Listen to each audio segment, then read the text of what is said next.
If that's the real answer, I would rather just you tell me that instead of making up some and telling me that right before I lose my job from someone that I've never met before, if you can respect that. Last week, I talked about golden handcuffs. And this week, I saw a video of a young lady who was getting laid off and she recorded it. And it was so interesting and also emotional to see her go through it and to have all the questions that she had. Her name was Brittany Peach. I'm going to let a little bit of that video run here so you can see what I'm talking about.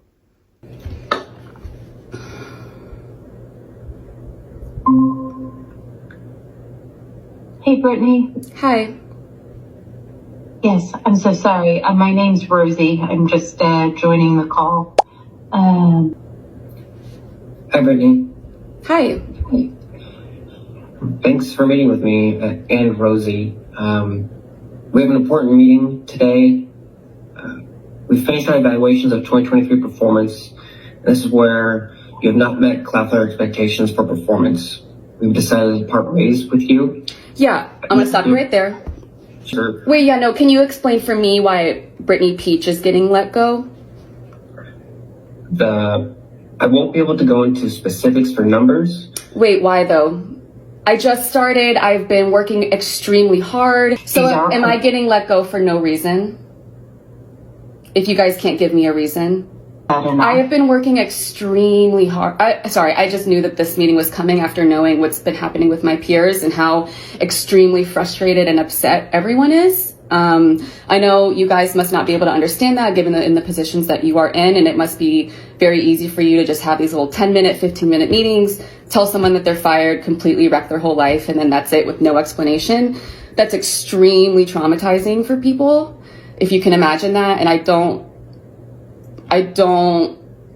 think that this is, it's just very, very shocking. Very, very shocking. I've really given my whole energy and life over the last 4 months to this job, and to be let go for no reason is like a huge slap in the face from a company that I really wanted to believe in. So last time we talked about jobs and the golden handcuffs, I was talking about the golden handcuffs being the benefits and the pay packages and all the other things that come along with having a 9-to-5 job. And unfortunately, these jobs ain't loyal. These jobs ain't loyal. Yeah. Okay, that ain't the song, but it came to me. These jobs ain't loyal. So the expectation for us to remain loyal and to give our all is diminishing. Like, I always want to give my all in any type of position that I am in. But to just watch her video, it was like,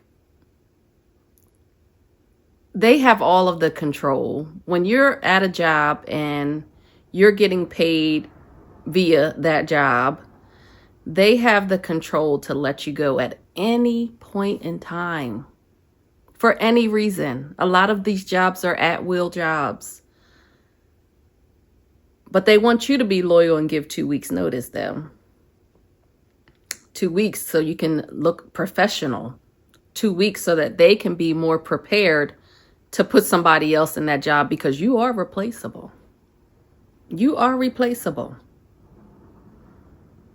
The control of these 9-to-5s and the expectations that are held along with them is what gives that additional stress throughout the day that you find in your shoulders and your back from all the tension that you're holding as you're at your desk trying to do your job to the best of your ability, or to exceed expectations, to go beyond the meets expectations and give your all, and then, as in Brittany's case, be kicked to the curb without a true explanation. It's sad, especially in our economic state that we're in right now, where inflation is crazy. The cost of everything is up, but you are getting paid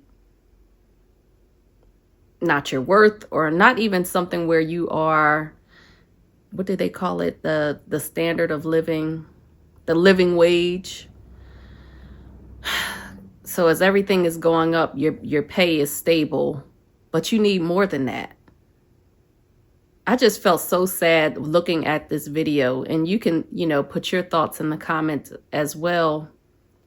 But it was brave for her to post that for the world to see, to see her experience of being laid off. It was very touching because it's happening to so many people.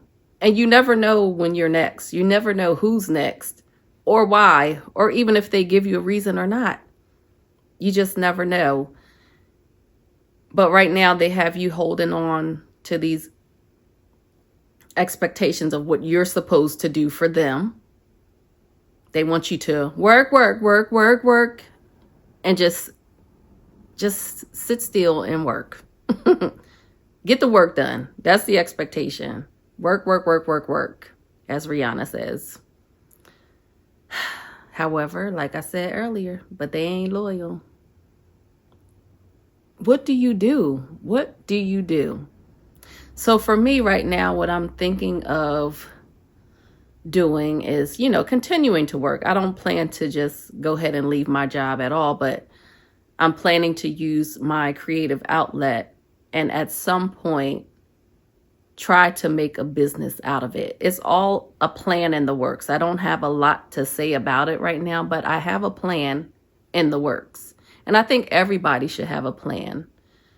Unfortunately, we all can't just go with plan A all the time. There has to be a plan B for some of us. Sometimes other people don't need a plan B, but your plan A is what you want to go with most of the time, if it works for you.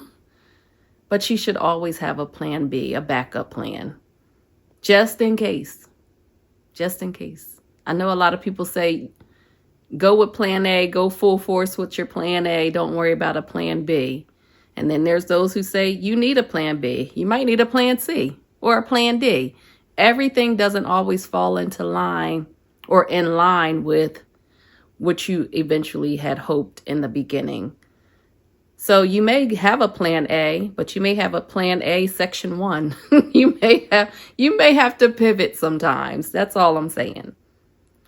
But when I saw Brittany's video, it just made me think of, what I talked about last week with the golden handcuffs. And I'll reference that video here for you to look at that. There's also a video that I actually saw on YouTube of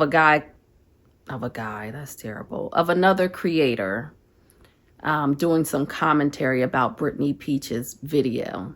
So I will post his video down in the description too, so you can take a look at that, because he was also offering some great commentary along with what was happening with Brittany. But yeah, I just wanted to share that. We are giving our all to these 9-to-5s, and we're being loyal, of course, because we have golden handcuffs and they know it. But at the same time, we have to also think about another way, especially if you hate your job. Talked about that too last week. If you hate your job, you really have to make a change, because it's wearing on your health, mentally, physically, in every way.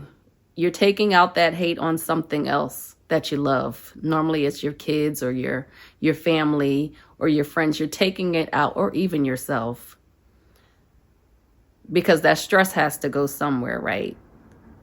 And I'm going to stress that you might want to consider some self-care. So a massage, your nails done, your hair done, whatever it is. Try to do something to manage the stress a little bit better. Now, I think I beat the bus. What time is it? I did beat the bus, y'all. The kids aren't here yet. But I just really wanted to make sure that I did discuss that topic of, being loyal to a job that's not loyal to you. Working hard and performing so well, but still not getting the recognition. When I saw Brittany's video, I just felt so bad. Like, she's young. It reminds me of a time when I was younger. And I had just gotten out of college, so there weren't a lot of jobs at that time. So I took a temp job. And you know, when you do take a contractor or a temporary job, you have to put your best foot forward. And here I am. I'm young. I'm out of college. It was like a receptionist job, front desk job, but I needed the money, of course. You know, a single mom, fresh out of college. I need to support myself and my child.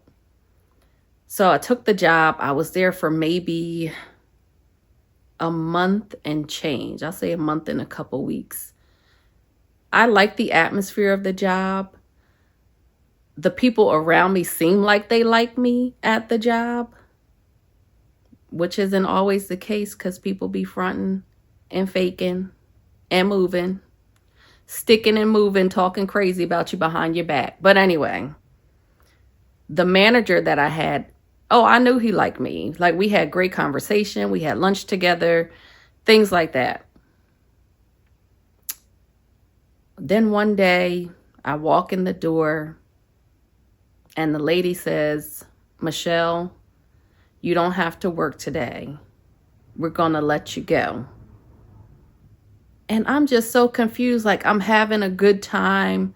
Not a good time, but I'm building a good rapport with the people around me.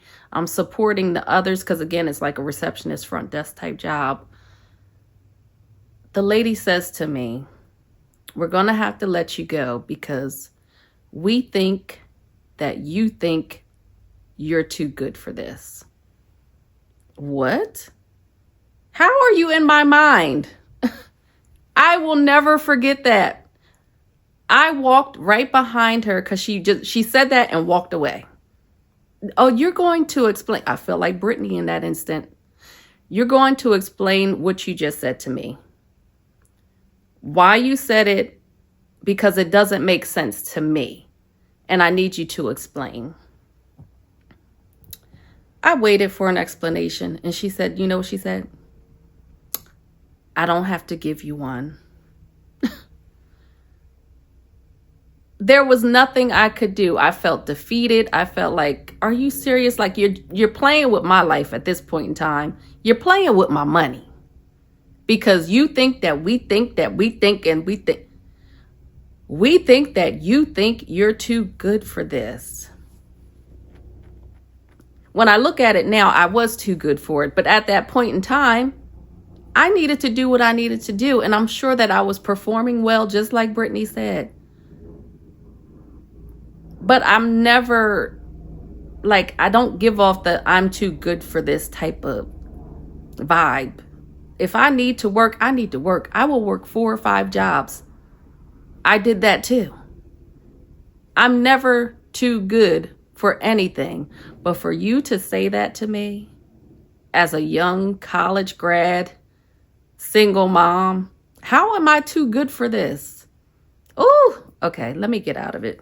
Okay, so needless to say, the control aspect of being a manager or a supervisor needs to come with better responsibility to be empathetic to people, to care a little bit more, to understand other people's circumstances before you do what you do. I still can't believe that. But I think okay, I'm not going to do it. I'm not going to do it. Thank you so much for being here. I appreciate you for listening and for staying. If you're still here, I am so grateful for you. Take care, and I'll see you on the next video. I'll put a video here that will also be helpful for your spirit as far as motivation is concerned. And don't let anybody ever tell you that they think that you think anything, because they don't know. See you on the next video. Hey, Brittany. Hi. Hi, TikTok. So if you remember, that was me. And I'm employed now. Crazy. Took me about 7 to 8 months to find a job. And in that time, it was just absolutely wild. I feel like I still have not healed from all of that. It's still lingering today. I'm still getting messages today. It's just been so crazy. Okay, I'm trying to make this video before the boys come home. And they're about to be home in less than 10 minutes. I don't want to rush my video, but I gotta rush my video, if you know what I'm saying, because once these kids come up in here, it's game over. I saw this video today. Oh, was it today? Yesterday? The days all just, you know. I gotta make sure I don't miss the light, but the kids are coming home. So I'm gonna hurry. I don't wanna hurry, but I gotta hurry because once these kids come in here, it's over. And the sun is setting. I like to get the natural light when I record my videos as much as I can and have the quiet peace of a quiet house. But I wanted to share this. So her name is Brittany Peach. She's on TikTok. And I'm going to let a little bit of her video run here so you can see what I'm referencing. I'm not sure if she has a YouTube page, but I just want to make sure that I give her credit for her video here.